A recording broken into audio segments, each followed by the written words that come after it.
आप सबको प्रणाम करता हूँ। और हम छोटी छोटी चीज़ों से क्वेश्चंस कराने की कोशिश कर रहे हैं। हम सीटेट वाली चीज़ों पर चल रहे हैं। जिनके एग्ज़ाम हो गए हैं भगवान उनको पास कराए, जिनके नहीं हुए उनके अच्छे हों। कुछ क्वेश्चंस आए हुए क्वेश्चंस हमने लिए हैं। प्रश्न एक रहेगा, लेकिन उससे संबंधित प्रश्नों की भी हम चर्चा करेंगे कि प्रश्न कैसे पूछे जाते हैं सीटेट एग्जाम में, मैथ के, है ना। जैसे संख्यात्मक प्रश्न करा रहे हैं हम, दो प्रकार के प्रश्न होंगे इसमें। एक तो कितनी संख्या होंगी, संख्या ज्ञात करो, ईंटों की संख्या ज्ञात करो, बॉक्सों की संख्या ज्ञात करो और टायरों की संख्या ज्ञात करो, ऐसे। और एक संख्यात्मक प्रश्न है, यह है कि दो अंकों की संख्या का योग इतना है, अंतर इतना है, संख्या ज्ञात करो। दो टाइप के हम प्रश्नों को करेंगे। इसमें भिन्न भिन्न चीजें आपसे पूछी जा सकती हैं, ठीक है। अब जैसे इस प्रश्न को देखते हैं, आप सब समझें। प्रश्न कुछ इस प्रकार है, अगर आपको दिखाई नहीं पड़ रहा तो सुनने की कोशिश करें। प्रश्न इस प्रकार है कि एक वर्गाकार कमरे के फर्श को 10 मीटर लंबाई वाली टाइलों से ढकना है। एक वर्गाकार है, वर्ग का मतलब है चारों भुजाएं कैसी हैं उसकी समान है। और 10 मीटर वर्गाकार कमरे की लंबाई है। कमरा जो है उसकी लंबाई कितनी है, 10 मीटर है। नहीं, कमरे की पूरे वर्गाकार कमरा 10 मीटर की लंबाई है।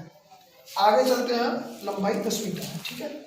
यदि प्रत्येक टाइल की लंबाई 50 सेंटीमीटर, सबसे पॉइंट वाली चीज तो यह है कि यहाँ मीटर में दी है और ये सेंटीमीटर में दिया हुआ है।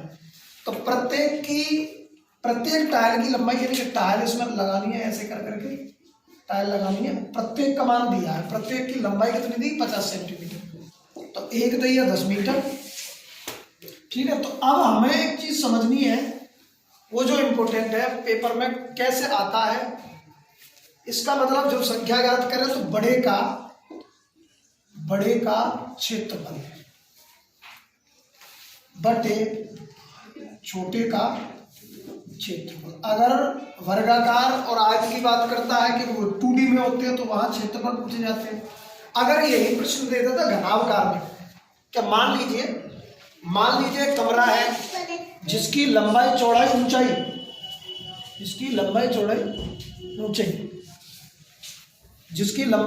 घनावकार है, तो उसकी 3 विमा होती है, उसको 3D बोलते हैं।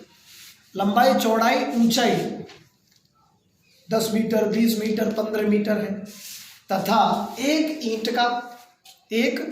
ईंट की लंबाई चौड़ाई ऊंचाई इतने मीटर है। तो कुल ईंटों की संख्या ज्ञात करो। तो क्या करेंगे, बड़े आयतन में, क्योंकि उसकी 3 विमा है, बड़े आयतन में छोटे आयतन का भाग दे देंगे, यानी कि पूरे कमरे के आयतन में एक ईंट के आयतन का भाग दे देंगे, ईंटों की संख्या ज्ञात हो जाएगी। सवाल यहां से कई समझने हैं, मैंने बता दिया। मान लीजिए ये वर्गाकार है, इसमें आयताकार टाइल रख दी है, तो बड़ा कौन है, वर्गाकार। तो इस वाले भाग में इसका भाग दे देंगे तो उनकी संख्या ज्ञात हो जाएगी। दूसरा, जैसे मान लीजिए ये आयताकार है, तो आयत का क्षेत्रफल, और इसमें एक वृत्ताकार कुआं है। वृत्ताकार क्या है, कुआं है। अब ऐसे वृत्ताकार कितने कुएं बनाए जा सकते हैं। तो क्या करेंगे, बड़े वाले में बड़े का आयतन या बड़े का क्षेत्रफल, अगर 3 विमा है तो आयतन होगा 2 है, तो अगर लंबाई चौड़ाई है तो 2 होगा। उसमें छोटे का, किसी एक छोटे वाले का भाग दे देंगे, संख्या ज्ञात हो जाएगी। तो मेरा समझाने का तरीका यह है कि जब संख्या वाली चीजें हो तो बड़ी में छोटे का क्या दे देते हैं, ये आकृति संबंधित उसका क्या दे देते हैं, भाग दे देते हैं, संख्या ज्ञात हो जाती है, ठीक है। और एक नियम का तो तुम्हें पता ही है, जैसे 25 कलमों का मूल्य 250 रुपये है, तो 20 कलमों का मूल्य क्या होगा, तो 250 बटे 25, और जिसका पूछ रहा है उसको ऊपर गुणा कर दीजिए, आंसर हो जाता है। वो अलग चीज है, लेकिन ये हम बात कर रहे हैं संख्यात्मक प्रश्नों। तो आप इतनी सी बात समझ पाए होंगे। अब मैं इस प्रश्न को कर देता हूँ। हाँ, ध्यान ये रखना है कि यहाँ मीटर में दिया हुआ है और एक चीज दी हुई सेंटीमीटर में। तो या तो आप सेंटीमीटर में बदल लें या मीटर में बदल लें। अगर मीटर का फॉर्मूला देख लें कि मैं डीसीएम चलाता हूँ, मैं डीसीएम चलाता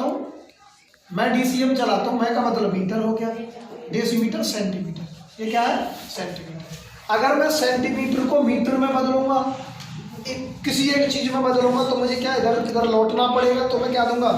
1 और 2, 2 अंक चला तो उसका मतलब 2 जीरो से क्या दे दूंगा? भाग दे दूंगा। क्या दे दूंगा? भाग दे दूंगा।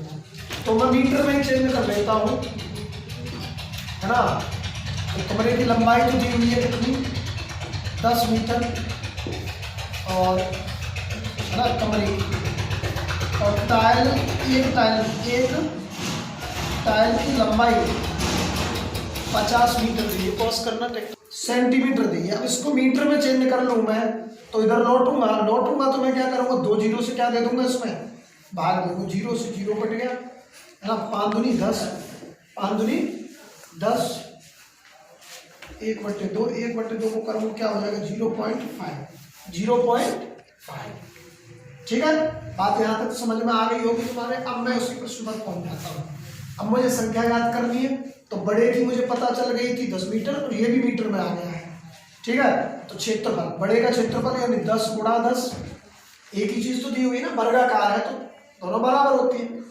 और निचले वाली की कोई आकृति नहीं, केवल यही आकृति में चेंज करना है। तो ये क्षेत्रफल में लंबाई गुणा चौड़ाई, इसका मतलब भुजा का वर्ग। ऐसे 0.5 इंटू 0.5, दशमलव हटाएंगे ऊपर 1 जीरो बढ़ेगी, दशमलव हटाएंगे ऊपर 1 और 0 बढ़ जाएगी। 5 25, और 25 चौका 100, और 10 दूनी, अरे 5 25 और 25 चौका, 25 चौका कितना हो गया? 1 जीरो मैं यहाँ कर देता हूँ। 25 चौका कितना हो गया? 100, और 10 चौका 25 चौका 100, 40 ही तो बचे ना ऊपर, और 4 एकन, मैं इसको मिटा दूँ, 4 एकन 4, 4 एकन 4, 1 जीरो 2 जीरो, 400 टाइमों की आवश्यकता पड़ेगी। यही इसका क्या है? बात आपके समझ में आ गई। 5 25, 25 चौका 100, 2 जीरो तो कैंसिल हो गए, 1 जीरो होती, लेकिन 4 बार गया था, तो 4, 40 को गुणा 10 में करेंगे 400 हो जाएगा। 400 टाइलों की आवश्यकता पड़ेगी। ये इस प्रश्न का क्या है? आंसर है। ठीक है, तो मैं एक चीज बताना चाह रहा था यहीं से, अगर वो घनाभकार की बात करें, घनाभकार है तो उसमें दी हुई लंबाई गुणा चौड़ाई गुणा ऊंचाई, तो बड़े वाले का आयतन का नीचे घनाभ की और घन की बात है तो उसमें आयतन लगता है। ठीक है ना। हाँ, और इसमें क्या लगेगा? अगर दे दी, मान लीजिए वृत्ताकार व्यवस्था दे दी उसने, तो आयत का क्षेत्रफल क्या होगा? लंबाई गुणा चौड़ाई। और नीचे मान लीजिए उसी बॉक्स में दे दिए कि वृत्ताकार, तो वृत्त का क्षेत्रफल होता है पाई आर स्क्वायर। ठीक है, तो संख्या वाले में आयतन और क्षेत्रफल संबंधित प्रश्न होते हैं। आपको मेरी इतनी सी बात समझ में आ गई होगी।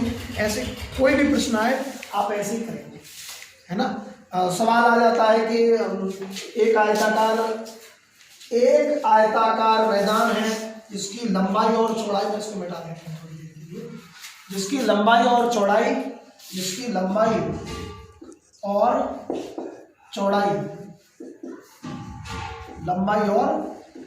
10 मीटर है और चौड़ाई है 25 मीटर। ठीक है भाई।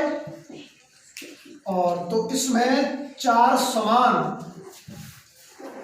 एक आयताकार मैदान है, आयताकार आकृति पे ध्यान देना। आयत का क्षेत्रफल क्या होता है? वर्ग का क्षेत्रफल, घनाभ, उसमें लंबाई गुणा चौड़ाई गुणा ऊंचाई। ठीक है, लंबाई इतनी है, चौड़ाई इतनी है। अगर यहाँ प्रश्न पूछता है कि इसमें समान आकार की 4 छोटे छोटे, इसी आयताकार व्यवस्था में 4 समान छोटे छोटे भाग बनाने हैं, प्रत्येक भाग का मान ज्ञात करें। तो इसमें क्या करना पड़ेगा? ऐसे प्रश्न में क्षेत्रफल तो निकालेंगे। 4 समान की बात कहा है, समान इसका मतलब 4 का क्या दे देंगे? भाग दे देंगे, आंसर निकल के आपका आ जाएगा। आज प्रश्नों में हम ये चीज तुम्हें 2 टाइप से समझाने की कोशिश कर रहे हैं कि संख्या वाले प्रश्नों को हम ऐसे करते हैं, कैसा भी प्रश्न आए बड़े में छोटे से भाग दे देंगे, संख्या निकल के आ जाएगी। ठीक है ना। कितने जंगले बनाए जा सकते, तो एक जंगले का क्या दे देंगे? उसमें भाग दे देंगे, पूरे कमरे वाले में मान निकल के आ जाएगा। ठीक है, तो आप पॉज कर लो। चलो अब हम एक और प्रश्न यहाँ कराने की प्रयास करेंगे। संख्यात्मक प्रश्नों में हम करा रहे हैं 2 अंकों से बनी, 2 अंकों वाली संख्या या 2 अंकों से बनने वाली संख्या। एक तो चीज ये है कि x प्लस वाई बराबर b करते हैं कुछ लोग, लेकिन ध्यान रखना जब अंक पलटने की बात हो, जब अंक पलटने की बात हो या दो अंकों से बनने वाली संख्या की बात हो तो इकाई प्लस ढाई। जैसे 25 है, 25 को हम कैसे लिख सकते हैं, 2 गुणा 10 प्लस 5, ऐसे ही तो लिख सकते हैं। एक तो बात है, वैसे उसका शॉर्ट तरीका भी है, लेकिन पहले आपको ऐसे समझाने के हम प्रयास करेंगे। तो दो अंकों की बात हो और पलटने वाली बात हो तो संख्या ऐसे बनती है। कैसे बनती है? क्योंकि अज्ञात है ना, पता नहीं है, अज्ञात है तो पता नहीं है, तो आप क्या मानेंगे, अब दो अंक तो x और y है, लेकिन जब ढाई पे पहुंचेगी तो क्या बनेगी, 10x हो जाएगी। ठीक है, संख्या इस प्रकार बनती है ना। चलो तो प्रश्न पर पहुंच जाते हैं हम। प्रश्न कह रहा है कि दो अंकों वाली संख्या और उन अंकों को पलटने पर बनी संख्या, दो अंकों वाली संख्या हमारे 10x प्लस y प्राप्त है, दो अंकों वाली संख्या ये है। ठीक है, उन अंकों को पलट दें। पलटने का मतलब है x की जगह पर y रख दें, y की जगह पर क्या रख दें, x रख दें। ठीक है साहब, ओके, रख दिया।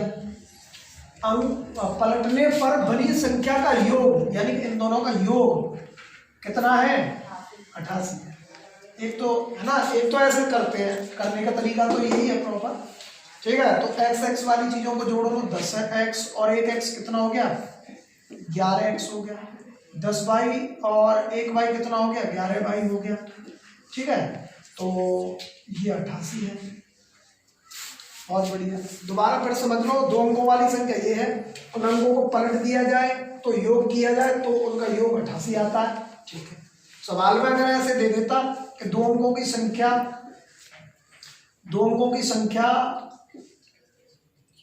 ये, अगर उस संख्या में अंकों को पलटने पर वो मूल संख्या से कितने अधिक हो जाती है, मूल संख्या से अंकों को पलटने पर मूल संख्या से कितनी अधिक हो जाती है, तो अधिक के लिए यहाँ प्लस कर दो, कम हो जाती है माइनस कर दो, ये करते हैं। ठीक है, चलो ये आया हुआ प्रश्न है और कौन से सन में आया है, 2022, पिछली साल ही आया है। याद है कि कुछ कॉमन आ रहा है, देखो 11 यहाँ है, 11 यहाँ है, 11 यहाँ पर भी है भाई, 8 गुणा 11, इसका मतलब यही तो है कि नहीं। तो 11 चली गई तो क्या आया, x प्लस वाई बराबर कितना आया, 8 आया। कितना आया, 8 आया।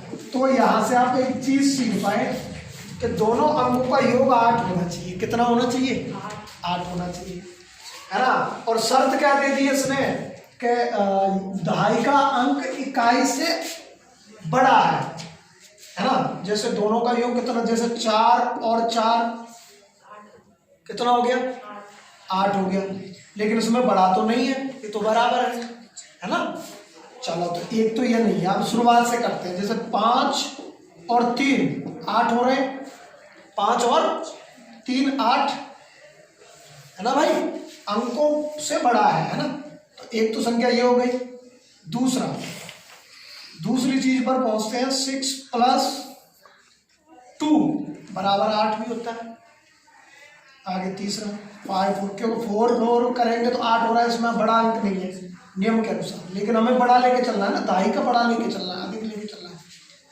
7 प्लस 1 कितना हो गया, 8 ही हो गया, वो भी 8 हो गया। ठीक है, 1 2 3 तो हो गई, और देख लीजिए 7 से ऊपर पहुंचते हैं, 8 प्लस 0 बराबर, भाई अंक बड़ा ही तो करना है हमको। अगर 9 तो करना नहीं है, क्योंकि अंकों का योग 8 आना चाहिए, 9 से तो पहुंच ही नहीं रहे। तो हम 1 से शुरुआत करेंगे और कहाँ तक चलेंगे, जो शर्त दी है उसने वहां तक चलेंगे। ठीक है ना। अगर हम 3 प्लस 5 करेंगे तो उसमें तो इकाई का अंक जो है दहाई से बड़ा आ गया, वो तो नहीं करेंगे। 4 प्लस 4 भी नहीं कर सकते। तो ऐसी कितनी संख्याएं बनी, आप बताओ, 1 2 3 4, कितनी संख्याएं बनी है, 4। तो आप इस प्रश्न को आप अंत में केवल एक लाइन लेते और आप ऐसे प्रश्नों को ऐसे सॉल्व कर सकते थे, इसकी वजह है ना। लेकिन अगर ऐसे कर रहे हैं तो ये मूल एक अच्छा सॉलिड तरीका है, ये करने का तरीका भी यही है। आगे तो कितनी संख्या है, 1 2 3 4, तो ऐसी कितनी संख्या बनाई जा सकती है? 4 संख्या बना सकती है। इसका मतलब बी आंसर इसका सही है। बी आंसर यहाँ क्या है? सही है। ठीक है ना। और अगर इसमें ये पूछे साइकोलॉजी के अनुसार या मनोविज्ञान के उसके अनुसार, पेडागोजी के अनुसार, तो यह प्रश्न किस प्रकार का है, मुक्त अंक वाला है या बंद अंक वाला है, तो इसको बोलेंगे, क्योंकि जिसमें एक से अधिक सॉल्यूशन आ जाए, एक से अधिक सॉल्यूशन आ जाए, उसे बोलते हैं क्या? मुक्त अंक वाला। मुक्त अंक वाला प्रश्न बोलते हैं। वाला क्या बोलते हैं? प्रश्न बोलते हैं। अब मेरी इस बात को समझ गए होंगे। एक प्रश्न और मैं इस तरीके से करा देता हूँ, है ना। संख्यात्मक प्रश्न ऐसे होते हैं। ठीक है ना। बात आपकी समझ में आ गई होगी। 2 अंकों वाली संख्या और पलटने वाली बात हो तो अंकों को पलट दिया, योग दोनों का इतना आ गया। अधिक की कहे तो इसको उधर ले जाओ, अधिक है तो उधर ले आएंगे। ठीक है। अच्छा, इसमें एक शर्त दे दी थी कि हमें तो यही प्राप्त हुआ है कि दोनों अंकों को जोड़े तो 8 आना चाहिए। अब इसमें किसी को भी जोड़ लो, अंक 8 ही आ रहा है ना। लेकिन इसकी शर्त ये थी कि दहाई का अंक इकाई के अंक से बड़ा है, तो दहाई का अंक हमें बड़ा ही लेके चलना पड़ा। बात यहाँ तक, क्योंकि 4 और 4 तो है कितने बराबर, है ना। इसकी शॉर्ट ये है, इसका तरीका कि अब 4 और 4 बराबर लेके चलो। बराबर तो करनी नहीं है, बड़ा करना है तो 4 के बाद वाले अंक लीजिए, 5, 6, 7, 8, उनमें एक एक 2 2 जोड़ के देख लो कि इकाई का अंक दहाई से क्या करना है? बड़ा करना है। तुरंत ही इसका क्या हो जाता? आंसर हो जाता। आप मेरी इस बात को समझ गए। अगला प्रश्न इसी टाइप से एक और मैं बता देता हूँ, और लगभग आपके प्रश्न क्या हो जाएंगे? खत्म हो जाएंगे, है ना। प्रश्नों का तो खैर कोई अंत नहीं है, प्रश्न ऐसे ही पूछे जाते हैं। एक प्रश्न इस प्रकार समझ लीजिए, मैं उनको ऐसे करा देता हूँ, बातों ही बातों से कैसे करा देते हैं आप समझें कि 2 अंकों की बनी संख्या है कोई, कितनी? 2 अंकों की बनी कोई संख्या है। मैं उसके क्या देता हूँ? ऑप्शन दे देता हूँ आपको। मैं क्या दे देता हूँ आपको? कुछ ऑप्शन दे देता हूँ। क्या दे देता हूँ? ऑप्शन दे देता हूँ। चौथा इनमें से कोई। तो 2 अंकों की एक संख्या है, 2 अंकों की से बनी एक संख्या है। ठीक है। यदि उन अंकों को जोड़ दिया जाए, मेरे क्वेश्चन को समझना, 2 अंकों की एक संख्या में यदि अंकों को जोड़ दिया जाए तो अंकों को जोड़ दिया है तो उन अंकों के स्थान बदल जाते हैं। संख्या का अंक, है ना सर। प्रश्न इस प्रकार है, एक बार मैं मुंह से बोल रहा हूँ, देखो व्यवस्थाएं तो भैया हमारी कमजोर है, लेकिन हम बता रहे हो तुम ध्यान सुन ले कि 2 अंकों की एक संख्या में यदि अंकों को जोड़ दिया जाए तो उन अंकों का स्थान बदल जाता है। उन अंकों का क्या बदल जाता है? स्थान बदल जाता है। 4 ऑप्शन इस प्रकार है। ठीक है सर। अब हम प्रश्नों को करते हैं, तो हम ऑप्शन से भी ऐसे प्रश्नों को कर सकते हैं। मैं ये बताना चाह रहा था कि 2 अंकों की संख्या तो ये सब है ना। यदि अंकों को जोड़ दिया जाए, क्या कर दिया जाए? अंकों को जोड़ दिया। 2 अंकों की संख्या ये भी है, ठीक है। अंकों को जोड़ दिया जाए, यानी कि 4 और 5 कितने हो गए? 9 हो गए। तो इस संख्या में क्या करें? 45 में अगर हम 9 जोड़ देते हैं, 45 में क्या जोड़ देते हैं?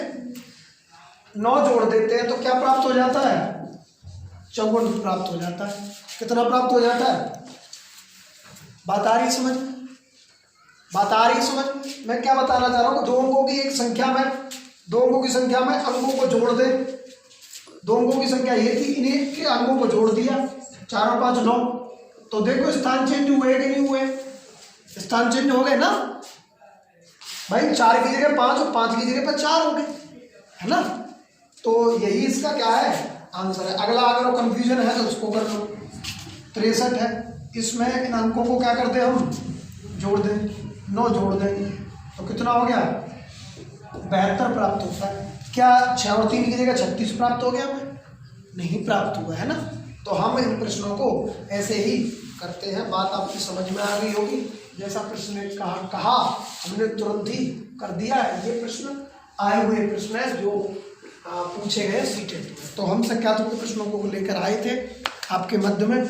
आप सबसे यही प्रार्थना है। और एक मैसेज और सबसे बोलेंगे कि जिन बहन भाइयों को मैथ बिल्कुल नहीं आता तो वो क्या करें, 135 प्रश्नों को करें, यानी कि गणित वाले प्रश्नों को छोड़ दें, अंत में करें, क्योंकि गणित में टाइम लगता है कैलकुलेशन में। और टाइम लगने पर कंप्यूटराइज्ड चीज़ें हैं, कंप्यूटर में आप पहली बार बैठोगे और टाइम लगता है तो मुश्किल हो जाता है। इसलिए ऐसे प्रश्नों को करें। मैं ये नहीं कहता करना नहीं है, लेकिन पहले करें जो भाषा वाले प्रश्न हैं, जो जिनके आंसर केवल पढ़कर ही दे सकते हैं बगैर सॉल्यूशन के, उनको करने के बाद देन इनका नंबर लें, इनको भी करें। भगवान आप सबको खुश रखें। धन्यवाद।